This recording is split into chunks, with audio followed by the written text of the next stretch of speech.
नमस्कार दोस्तों। आज फिर से हम पुराने वाली क्लास को आगे बढ़ाते हैं। कल वाली क्लास को हमने शुरू किया था कि प्रेसिडेंट का इलेक्शन कैसे होता है, प्रोसीजर क्या है। और आज हम उसी प्रेसिडेंट के इलेक्शन को थोड़ा दूसरे तरीके से पढ़ते हैं कि भारत के संविधान में प्रेसिडेंट के इलेक्शन को लेकर क्या क्या चीज़ें लिखी गई हैं, यानी according to constitution of India what is the procedure of president election. तो आज की क्लास में हम शुरू कर रहे हैं कि प्रेसिडेंट का इलेक्शन संविधान के हिसाब से किस तरीके से होता है। देखो, आजकल के एग्जाम में क्वेश्चन बेयर एक्ट से आने लग गए। बेयर एक्ट का मतलब संविधान में क्या लिखा हुआ है। देखो, दो चीजें हैं, एक तो संविधान के अंदर लिखा हुआ है और एक पार्लियामेंट के रूल्स के अकॉर्डिंग लिखा हुआ है। तो संविधान में जो लिखा हुआ है वो है अकॉर्डिंग टू इंडियन कॉन्स्टिट्यूशन, तब किसी न किसी आर्टिकल में लिखा होगा, या तो वो आर्टिकल स्टार्टिंग में बना दिया होगा या उस आर्टिकल को बाद में ऐड किया गया होगा कॉन्स्टिट्यूशन अमेंडमेंट के थ्रू। तो हम पढ़ रहे हैं बेयर एक्ट के हिसाब से, और बेयर एक्ट के हिसाब से टॉपिक हमारा वही है प्रेसिडेंट। और प्रेसिडेंट में हम क्या पढ़ रहे हैं, इलेक्शन। कि प्रेसिडेंट के इलेक्शन को संविधान में किस तरीके से डिफाइन किया गया है।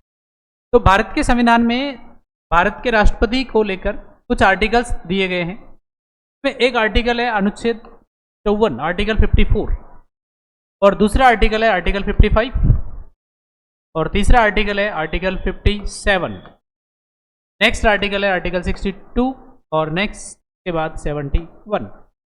ये 5 आर्टिकल भारत के राष्ट्रपति के इलेक्शन से जुड़े हुए हैं। मैं इसको वापस रिपीट करता हूं कि 5 आर्टिकल किससे जुड़े हुए हैं, इलेक्शन से। हम केवल इलेक्शन का प्रोसीजर समझ रहे हैं। आर्टिकल 54 क्या कहता है। आर्टिकल 54 ये कहता है, आपको एक शब्द में याद रखना है इसमें, इलेक्टोरल कॉलेज। कि इलेक्टोरल कॉलेज के माध्यम से राष्ट्रपति का चुनाव होगा। और इलेक्टोरल कॉलेज क्या है, इसको हमने प्रीवियस क्लास में एक्सप्लेन कर दिया था। तो आप इलेक्टोरल कॉलेज को समझने के लिए पिछले वाली क्लास को जरूर देखिएगा। इलेक्टोरल कॉलेज क्या है, कौन इसमें पार्टिसिपेट करता है। तो आर्टिकल 54 में इलेक्टोरल कॉलेज के बारे में पूरी डिटेल लिखी गई है। आर्टिकल 55 में क्या है, आर्टिकल 55 ये कहता है कि हमारे देश के राष्ट्रपति के चुनाव का तरीका क्या रहे, मैनर ऑफ इलेक्शन,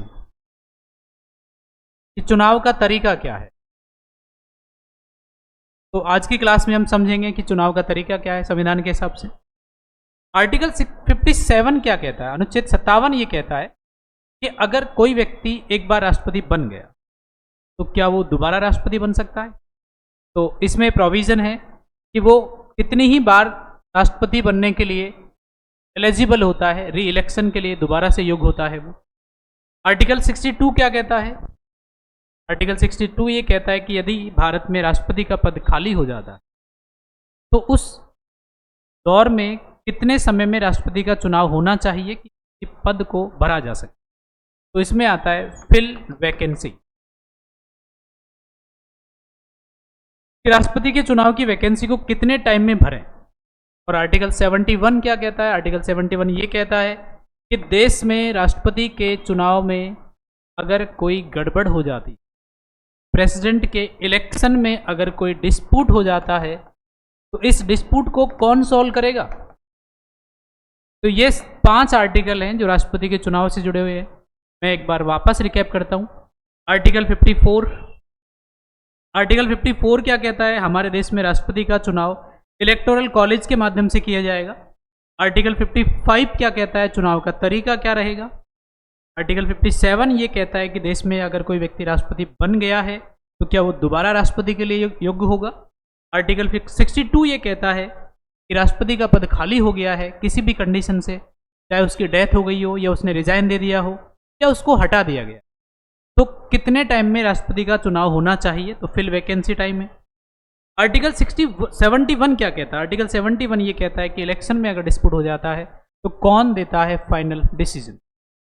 5 आर्टिकल हैं राष्ट्रपति के चुनाव से जुड़े हुए। आपको इनको एक लाइन में एक शब्द में याद रखना है, सिंपल सिंपल। अब अपन बात करते हैं इनको थोड़ा सा डिटेल से। आर्टिकल 54 कल पढ़ा दिया था आपको मैंने प्रीवियस क्लास में, लेकिन इसको हम एक बार फिर से रिकैप करते हैं। आर्टिकल 54 में क्या है, अनुच्छेद 54 ये कहता है कि हमारे देश में राष्ट्रपति का चुनाव इलेक्टोरल कॉलेज के माध्यम से होगा। और इस इलेक्टोरल कॉलेज में कौन पार्टिसिपेट करेगा, कौन डालेगा राष्ट्रपति को? तो इलेक्टोरल कॉलेज में वोट डालने वाले जो वोटर होते हैं वो दो प्रकार के होते हैं। एक मेंबर ऑफ पार्लियामेंट जिसको हम कहते हैं सांसद, और एक हो गए आपके MLA, ये हो गए आपके विधायक। तो भारत के राष्ट्रपति के चुनाव में सांसद पार्टिसिपेट करते हैं और विधायक पार्टिसिपेट करते हैं। ये कौन से सांसद हैं? संसद में बैठने वाले जो लोग हैं ये सांसद दो प्रकार के होते हैं। एक तो वो सांसद जिनको राष्ट्रपति ने नॉमिनेट किया है, तो ये हो गए आपके नॉमिनेट MPs, और एक जो इलेक्शन के माध्यम से जीत के आए ये कहलाते हैं आपके इलेक्टेड मेंबर।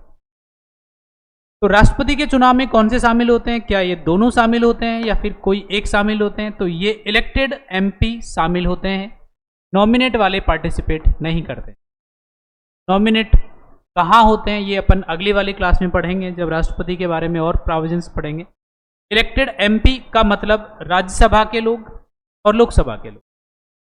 राज्यसभा में कितने लोग इलेक्टेड होते हैं? तो राज्यसभा में 233 लोग इलेक्टेड हैं और लोकसभा में 543 इलेक्टेड लोग हैं। मतलब दोनों को मिला दें तो ये बात आती है 776 कि भारत में राष्ट्रपति के चुनाव में जो MP होते हैं वो 776 पार्टिसिपेट करते हैं, जबकि टोटल MP 790 के आसपास होते हैं। यदि हम दूसरी तरफ बात करें MLA कौन से पार्टिसिपेट करेंगे, तो MLA जो असेंबली है,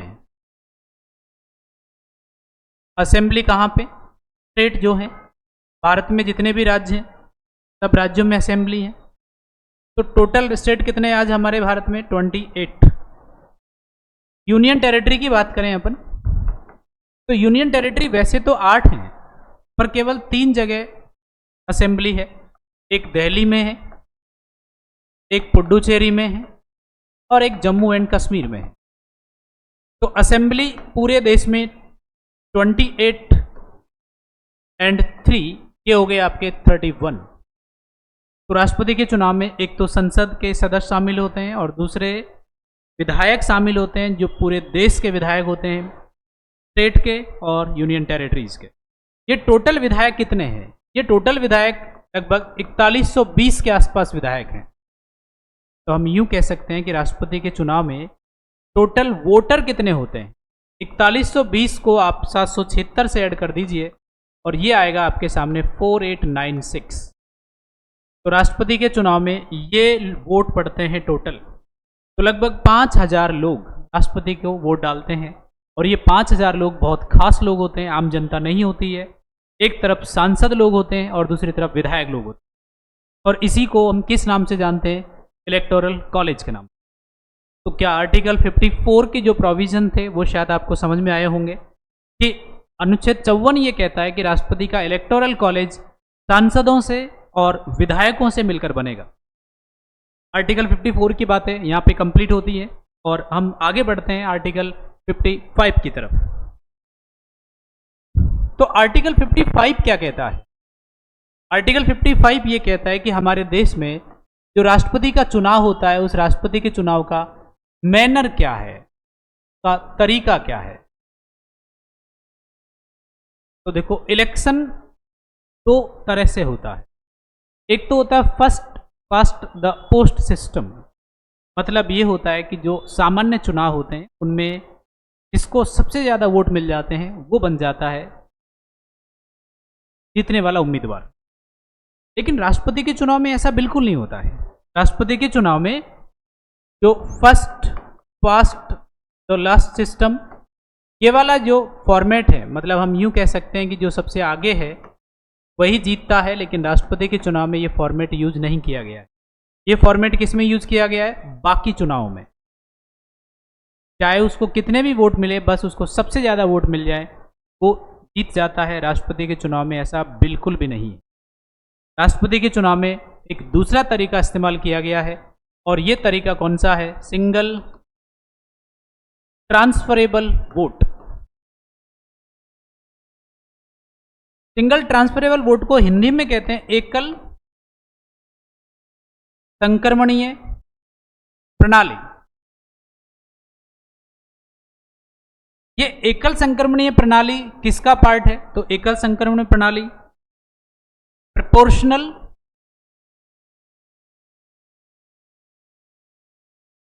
रिप्रेजेंटेशनल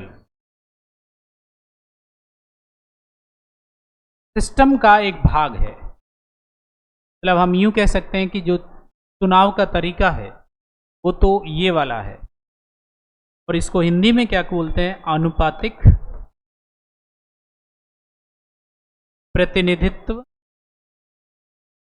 प्रणाली। और इस रिप्रेजेंटेशनल प्रोपोर्शनल का जो पार्ट है सिंगल ट्रांसफरेबल, ये राष्ट्रपति के चुनाव में इस्तेमाल होता है। तो आपके सामने दो भारी भारी शब्द आए, what is single transferable vote and what is proportional representational system. तो इन दोनों शब्दों को अपन समझते हैं।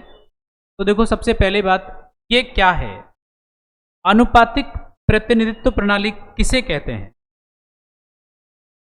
तो यहां पे मैं वापस से इसको लिख रहा हूं, आनुपातिक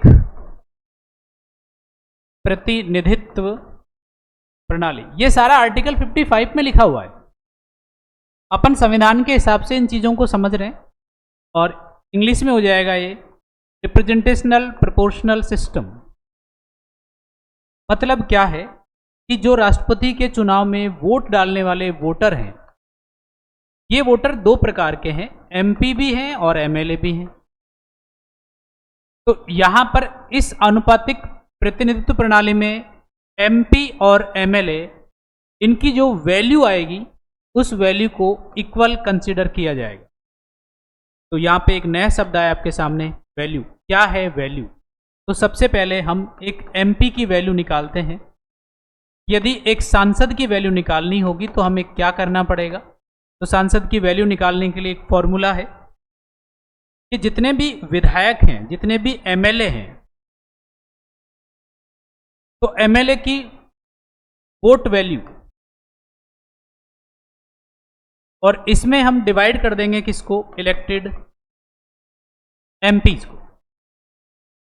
तो ये एमएलएज हैं, मतलब हमारे देश में जितने भी विधायक हैं उनका वोट वैल्यू, जो लगभग 5.5 लाख के आसपास होता है, और उसको डिवाइड कर देंगे हम किससे? इलेक्टेड एमपीज से। मतलब एक मोटे से आइडिया में अगर हम देखें तो 5.5 लाख को अगर आप डिवाइड करोगे इलेक्टेड एमपी 776 से, तो ये वैल्यू निकल के आएगी 708 पॉइंट कुछ, लगभग इसके आसपास। तो हम यूं कह सकते हैं कि संसद में बैठने वाले एक सांसद की वैल्यू है लगभग 708 के आसपास। तो यदि पूरे सांसदों की वैल्यू निकालनी हो तो पूरे सांसदों की वैल्यू निकालने के लिए हम क्या करेंगे? ये हमारे पास एक सांसद की वैल्यू आई है, और संसद में बैठने वाले टोटल सांसद कितने हैं? 776 हैं। 776 को अगर हम 708 से मल्टीप्लाई करते हैं तो ये लगभग वैल्यू वही 5.5 लाख के आसपास निकल गया। तो यहाँ एक फॉर्मूला है आपके पास कि सांसदों की वोट वैल्यू निकालने का फॉर्मूला क्या है? वैल्यू ऑफ एमएलएज, पूरे देश के एमएलए की वोट वैल्यू, उसमें हम डिवाइड कर देंगे संसद में बैठने वाले निर्वाचित सांसदों का, और जो निकल के आएगी वो एक सांसद की वैल्यू आएगी। यहाँ ध्यान रखने की बात है कि ये जो वैल्यू है ये लोकसभा के सांसद की भी यही वैल्यू है और राज्यसभा के सांसद की भी यही वैल्यू है। अलग अलग वैल्यू नहीं होती है। राज्यसभा के सांसद की अलग वैल्यू नहीं होगी, लोकसभा के सांसद की अलग वैल्यू नहीं होगी, दोनों की एक जैसी वैल्यू होती है। अब बढ़ते हैं अपन आगे की तरफ कि यदि हम एक विधायक की वैल्यू निकालना चाहें तो विधायक की वैल्यू कैसे निकलेगी? तो एमएलए जो होता है, इस एमएलए की अगर वैल्यू निकालनी हो, वोट की वैल्यू निकालनी हो, तो इसके लिए हमको क्या करना पड़ेगा? हम जिस राज्य के एमएलए की वोट वैल्यू निकाल रहे हैं उस राज्य की जनसंख्या लेनी पड़ेगी। तो टोटल पॉपुलेशन ऑफ स्टेट, और इसमें हम डिवाइड करेंगे किसको? जो इलेक्टेड एमएलएज हैं उसी असेंबली वाले, और फिर हम इसको जो वैल्यू निकल के आएगी उसको और डिवाइड कर देंगे 1000 से, तब जाके एक विधायक की वैल्यू आती है। मतलब इसको और आसान से समझाना चाहूं मैं, यदि हमें राजस्थान के विधायकों की वोट वैल्यू निकालनी है तो राजस्थान के विधायकों की वोट वैल्यू निकालने के लिए हमें क्या करना पड़ेगा? राजस्थान की टोटल पॉपुलेशन लेनी पड़ेगी, और राजस्थान की टोटल पॉपुलेशन ली, उसके बाद हमको क्या करना पड़ेगा, राजस्थान की जो विधानसभा है, राजस्थान की विधानसभा में कितने मेंबर हैं, 200 हैं, और सारे इलेक्टेड हैं। राजस्थान की विधानसभा में 200 एमपी जो एमएलए जो होते हैं, इन एमएलए का भाग देंगे राजस्थान की जनसंख्या में, और फिर जो वैल्यू निकल के आएगी हम उसमें दोबारा से भाग देंगे 1000 का, तो एक छोटी सी वैल्यू निकल के आ जाएगी, वो राजस्थान के विधायकों की वोट वैल्यू है। और इस प्रकार से हम तमाम पूरे देश में जितनी भी विधानसभाएं हैं उनकी वोट वैल्यू निकाल सकते हैं। तो यहाँ एक बात ध्यान रखना है, राजस्थान की जनसंख्या अलग है, उत्तर प्रदेश की जनसंख्या अलग है, मध्य प्रदेश की जनसंख्या अलग है, छत्तीसगढ़ की अलग है, जम्मू कश्मीर की अलग है। तो यहाँ पे अलग अलग राज्यों के, अलग अलग यूनियन टेरिटरीज के विधायकों की वोट वैल्यू अलग अलग होगी, क्योंकि हर राज्य की विधानसभा की सीट अलग है, हर राज्य की जनसंख्या अलग है। तो यहाँ पे जिस प्रकार से एक एमएलए की वोट वैल्यू अलग अलग होगी, एमपी की वोट वैल्यू अलग अलग नहीं होती है, एमपी की वोट वैल्यू एक ही होती है। तो बात समझ में आई, ये आपका दूसरा फॉर्मूला है। तो एमएलए की वोट वैल्यू निकल गई आपके सामने, उसी प्रकार से हमने सांसदों की वोट वैल्यू निकाल ली। तो पूरे सांसदों की वोट वैल्यू 5.5 लाख निकल के आती है, और पूरे देश के विधायकों की वोट वैल्यू भी लगभग 5.5 लाख के आसपास आती है। इसलिए हम कहते हैं कि दोनों प्रकार के जो रिप्रेजेंटेटिव हैं उनका वैल्यू लगभग बराबर होता है, और इसी को हम कहते हैं अनुपातिक प्रतिनिधित्व प्रणाली। तो आपको समझ में आ गया होगा कि आर्टिकल 55 में जो एक शब्द लिखा हुआ था अनुपातिक प्रतिनिधित्व प्रणाली का मतलब क्या है। तो इसका सिंपल सा मीनिंग है कि वोट डालने वाले जो लोग हैं, विधायक और सांसद, उनकी वैल्यू इक्वल होती है। चलो इसके बाद हम आगे बढ़ते हैं। इसके बाद एक शब्द और आया था आर्टिकल 55 में, और वो था सिंगल ट्रांसफरेबल वोट। ये सिंगल ट्रांसफरेबल वोट को हिंदी में कहते हैं एकल संक्रमणीय पद्धति। ये कौन सी टेक्निक है, तो इसको थोड़ा सा अपन समझते हैं। जैसे मैं आपको एक एग्जांपल देता हूं जो प्रेसिडेंट के इलेक्शन से जुड़ा हुआ था। हम बात कर रहे हैं कब की, 1969 की। 1969 ये वो ईयर था जिस समय थोड़ा सा मामला डामाडोल हो रहा था, इंडियन पॉलिटिकल सिस्टम में थोड़ा चेंजेज आ रहा था। देश के प्रधानमंत्री एक अलग व्यक्ति को राष्ट्रपति बनाने की तह में चल रहे थे, और कांग्रेस की पार्टी एक दूसरे व्यक्ति को राष्ट्रपति बनाने की तह में थी। तो दो चेहरे निकल के बाहर आए, और दो चेहरे कौन से थे, एक तो था आपके सामने वीवी गिरी का, और दूसरा चेहरा था नीलम संजीव रेड्डी का। ये दो चेहरे थे, और दोनों को सपोर्ट एक ही पार्टी से था, लेकिन प्रधानमंत्री के सपोर्टेड कैंडिडेट जो थे वो थे वीवी गिरी, और कांग्रेस की पार्टी के सपोर्टिव नेता थे नीलम संजीव रेड्डी।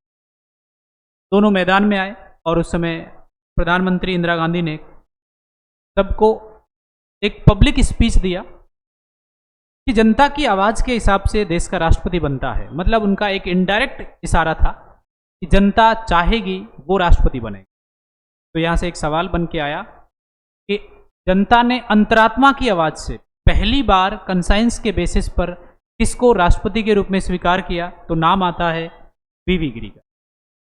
लेकिन देखो क्या हुआ उस समय ये हुआ कि इन दोनों को लगभग बराबर से वोट मिले। और राष्ट्रपति के चुनाव में क्या होता है, राष्ट्रपति के चुनाव में चुनाव जीतने वाले उम्मीदवार को एक कोटा लाना पड़ता है, और ये कोटा कितना होता है, जितने भी वोट पड़े हैं, तो टोटल वैलिड वोट उसमें 2 का भाग देते हैं, और फिर एक और ऐड कर देते हैं। ये फॉर्मूला होता है राष्ट्रपति के उम्मीदवार में, जो राष्ट्रपति पद का उम्मीदवार होता है उसको चुनाव जीतने। मतलब सिंपल सा अगर हम बात करें, टोटल वैलिड वोट मतलब 100 वोट हैं और 100 वैलिड वोट हैं। मान लेते हैं कि 120 वोट थे टोटल, इनमें से 20 वोट तो रिजेक्ट हो गए, 100 बचे।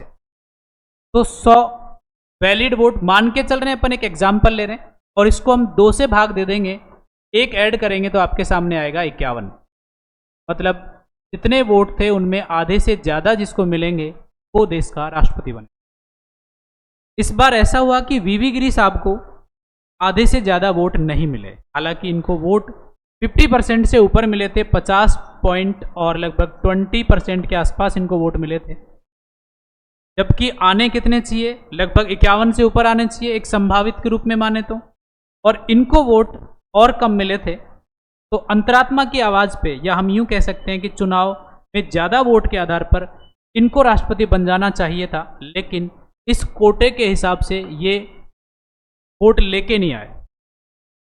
तो फिर से एक बार मतगणना होती है, और राष्ट्रपति के चुनाव में वोट डालने वाले जो कैंडिडेट होते हैं उनको एक प्राथमिकता दी जाती है कि जितने भी आपके सामने कैंडिडेट होते हैं, जैसे फॉर एग्जाम्पल मैं आपको समझाना चाह रहा हूं, एक तो आपके सामने आए वीवी गिरी, और दूसरा नाम आया आपके सामने नीलम संजीव रेड्डी, और अपन और बाकी कुछ एग्जाम्पल्स ले लेते हैं। जैसे मान लो एक NN दास नाम के कैंडिडेट खड़े हैं, एक KT शाह नाम के कैंडिडेट खड़े हैं, और ये पूरा का पूरा एक बैलेट पेपर है। राष्ट्रपति के चुनाव में आज भी बैलेट पेपर का इस्तेमाल होता है। बैलेट पेपर मतलब एक कागज़ बना होता है, उस कागज़ के ऊपर नाम लिखा होता है कैंडिडेट का, और सामने प्रायिकता लिखनी पड़ती है, प्राथमिकता लिखनी पड़ती है। जब भी कोई एक MP या MLA वोट डालने जाता है तो उसको ये अधिकार है कि वो सबको वोट डाल सकता है, बस प्राथमिकता रखनी पड़ेगी।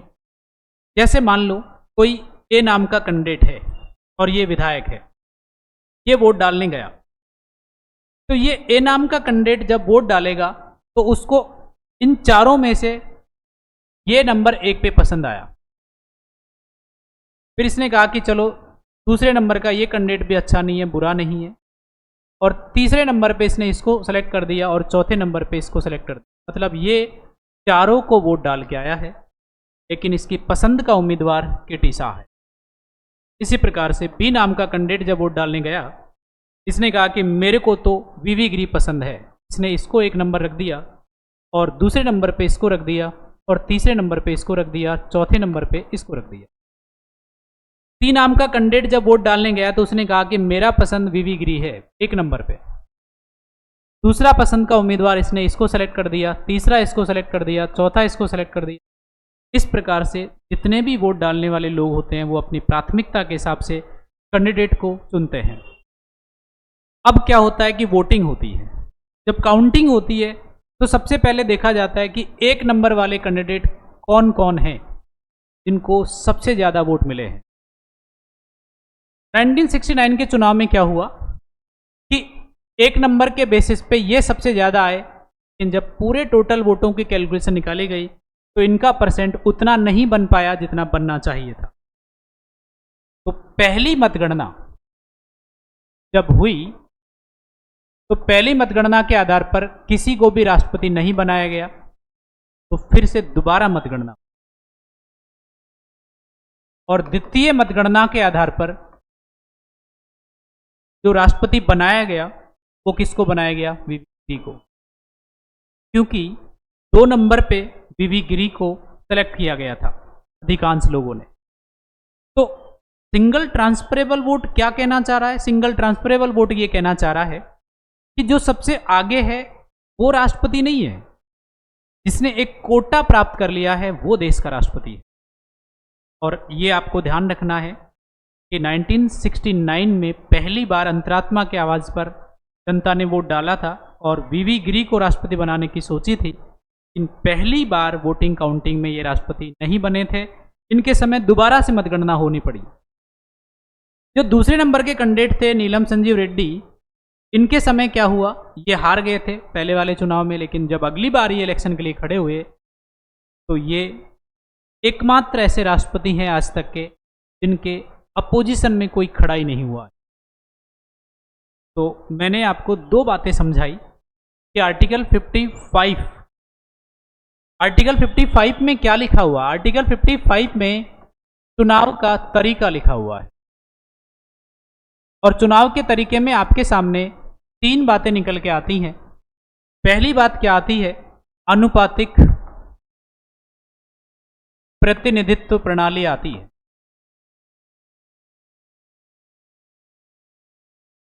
तो हम इंग्लिश में कहेंगे सिंगल ट्रांसफरेबल वोट।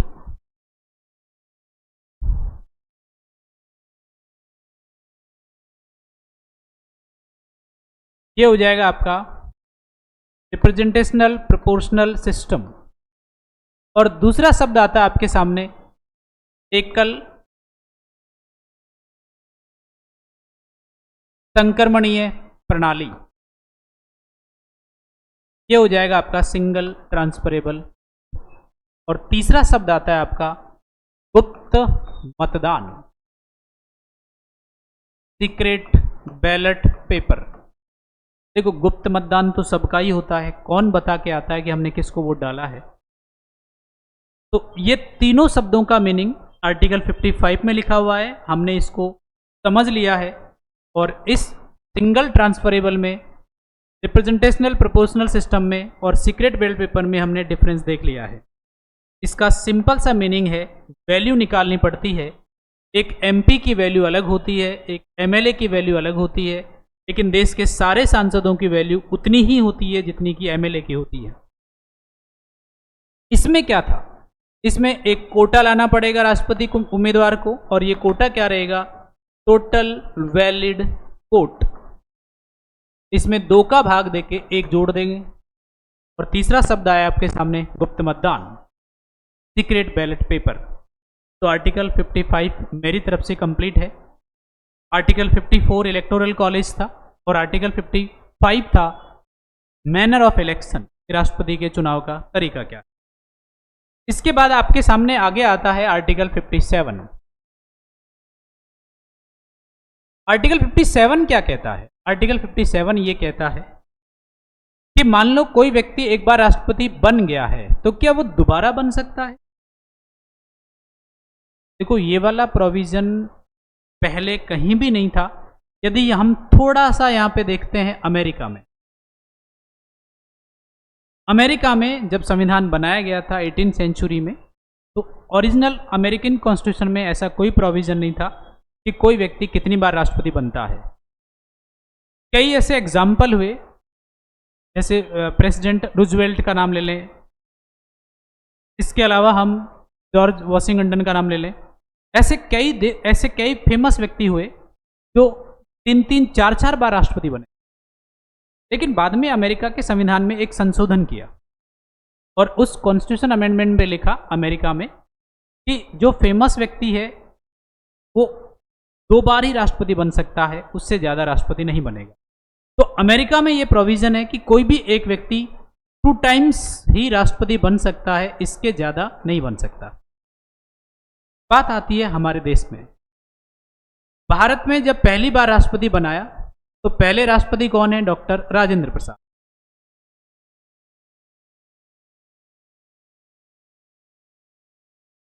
और ये राष्ट्रपति पद पे बैठे 24 जनवरी 1950 को। इनको राष्ट्रपति बनाने के लिए जिस व्यक्ति ने प्रस्ताव दिया था, जो इनके प्रस्तावक माने जाते हैं, वो कौन है? जवाहरलाल नेहरू। और जिनने इनके नाम को स्वीकार किया था, अनुमोदक, ये है सरदार पटेल। इस समय प्रधानमंत्री नेहरू जी थे और ये होम मिनिस्टर थे। इन दोनों ने जिसका नाम सपोर्ट किया वो डॉक्टर राजेंद्र प्रसाद थे। तो 24 जनवरी 1950 को राजेंद्र प्रसाद बने राष्ट्रपति। तो 1950 से लेकर 1952 तक, जब तक संसद नहीं बनी, ये सबकी सहमति से देश के राष्ट्रपति थे। लेकिन 1952 में ये जब इलेक्शन के लिए खड़े हुए तो ये चुनाव जीत चुके थे, और 1952 से लेकर 1957 तक राष्ट्रपति रहे। इसके बाद ये 1957 में दोबारा से इलेक्शन के लिए खड़े हुए, फिर से इस बार 99% के साथ जीत गए, मतलब 1962। और ऐसा होने लग गया था कि जैसे अमेरिका में कोई एक व्यक्ति 2-3 बार राष्ट्रपति बन जाता था, वैसे इंडिया में भी ऐसी नौबत आ गई थी, तो जवाहरलाल नेहरू ने एक बिल बनवा दिया था कि जो व्यक्ति फेमस है उसका ये मतलब नहीं है कि वो कितनी बार राष्ट्रपति बन। तो एक बिल आया था लगभग 1960 के आसपास, लेकिन उसी दौर में संसद की जॉइंट सिटिंग बुलाई गई थी 1960-61 के आसपास। तो डॉक्टर राजेंद्र प्रसाद ने ओपनली अनाउंसमेंट किया कि हम लास्ट बार राष्ट्रपति पद पर हैं। तो जो बिल बनाया था वो बिल ऑटोमेटिकली रिजेक्ट हो गया था और 1962 में इन्होंने पद छोड़ दिया था। मतलब हम यूँ कह सकते हैं 1950 से लेकर 1962 तक 12 साल तक जो देश में राष्ट्रपति रहे एक ही व्यक्ति रहा, डॉक्टर राजेंद्र प्रसाद। तो आर्टिकल 57 में जो लिखा हुआ था कि एक व्यक्ति कितनी बार राष्ट्रपति बने, इसमें चेंज होने के आशंका तो आई थी, बना था ऐसा माहौल, लेकिन वो आगे जाकर कैंसिल हो गया और आर्टिकल 57 का प्रोविजन यूं का यूं बच गया है। तो आज आर्टिकल 57 ये कहता है कि हमारे देश में कोई भी व्यक्ति अगर एक बार राष्ट्रपति बन जाता है तो वो अगली बार भी खड़ा हो सकता है, और वो कितनी ही बार राष्ट्रपति बन सकता है ये प्रोविजन आर्टिकल 57 में। Point is clear. आर्टिकल 57 एक व्यक्ति कितनी बार राष्ट्रपति बन। इसके बाद हम बढ़ते हैं आगे की तरफ। आर्टिकल 62 क्या कहता है? आर्टिकल 62 ये कहता है कि अगर देश में राष्ट्रपति की पोस्ट वैकेंट हो जाती है, कि हमारे देश में राष्ट्रपति का पद खाली हो जाता है, वैकेंट होने का कारण क्या है?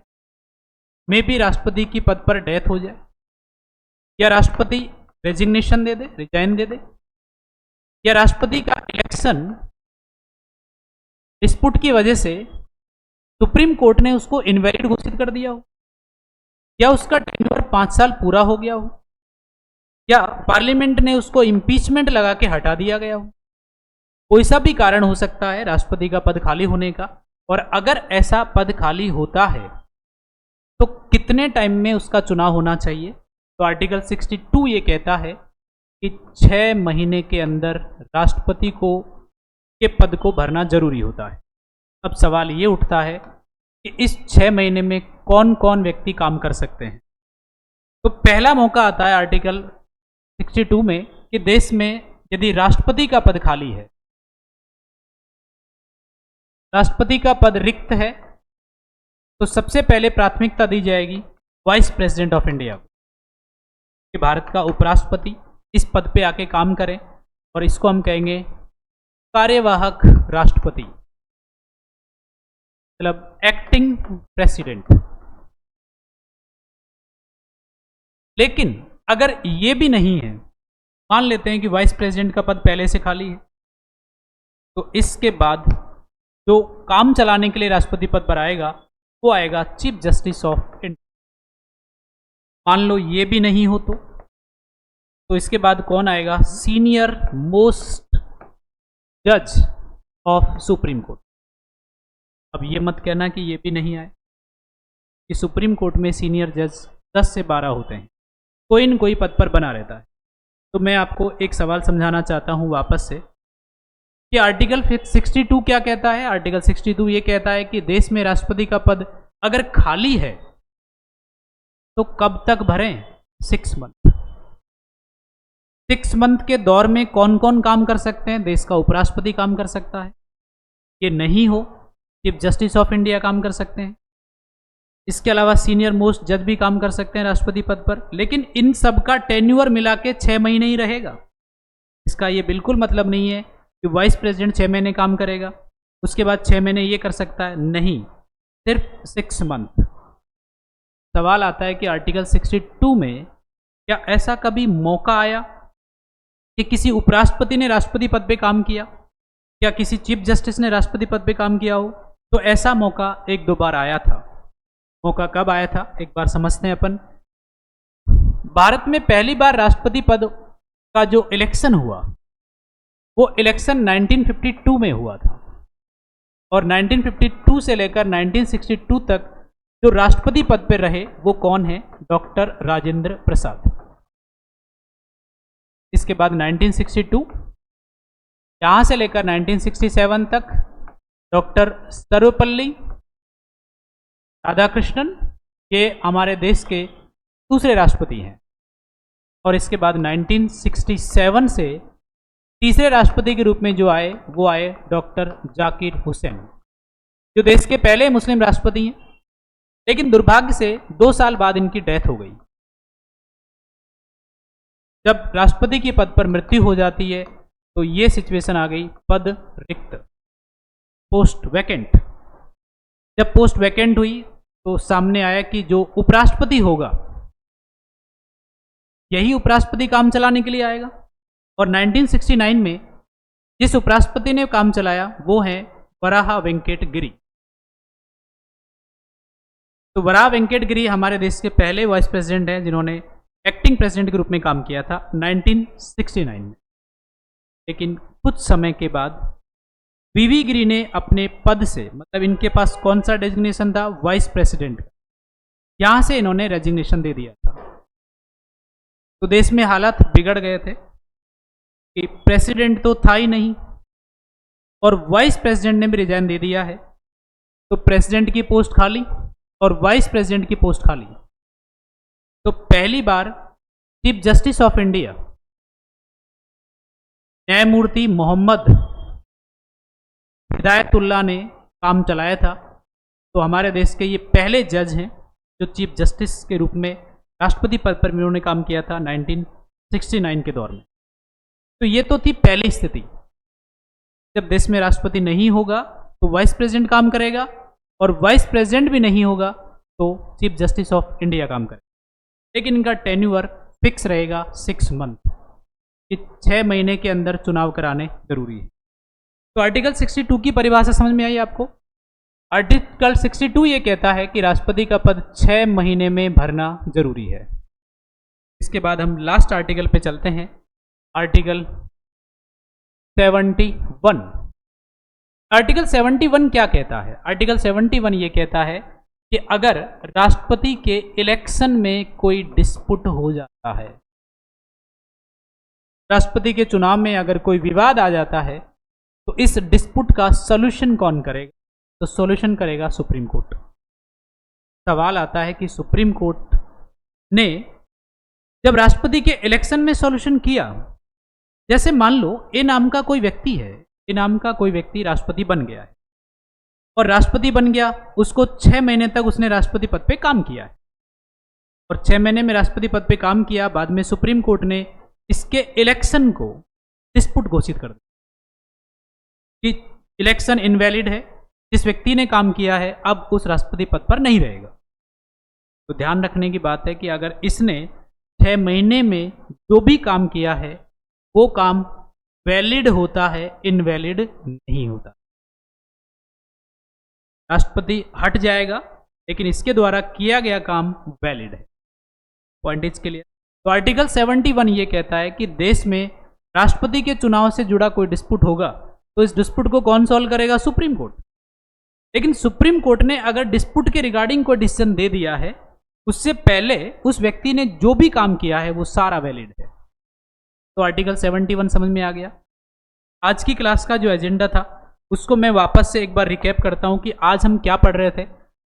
आज हम पढ़ रहे थे देश में राष्ट्रपति का जो इलेक्शन होता है अकॉर्डिंग टू इंडियन कॉन्स्टिट्यूशन क्या प्रोसीजर के हिसाब से होता है। तो आर्टिकल 54, आर्टिकल 55, आर्टिकल 57, आर्टिकल 62 और आर्टिकल 71। आर्टिकल 54 इसमें था आपके सामने इलेक्टोरल कॉलेज। आर्टिकल 55 इसमें था मैनर ऑफ इलेक्शन, राष्ट्रपति के चुनाव का तरीका क्या रहेगा। आर्टिकल 57 ये री इलेक्शन की बात कर रहा था कि देश में राष्ट्रपति कितनी ही बार बन सकता है। और आर्टिकल 62 ये कहता है कि राष्ट्रपति की पोस्ट अगर वैकेंट हो जाती है तो इसको 6 महीने में भरा जाना चाहिए।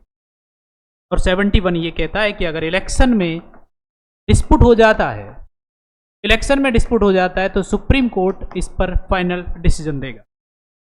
ये कॉन्स्टिट्यूशन में लिखा हुआ है, मतलब बेयर एक्ट में जो लिखा हुआ था ये सारी बातें थी जो हमने आज की क्लास में इसको डिस्कस किया है। ओके एवरीवन, तो ये था आपका इस क्लास का एजेंडा और हम मिलते हैं अगली क्लास में नए टॉपिक के साथ। जय हिंद दोस्तों।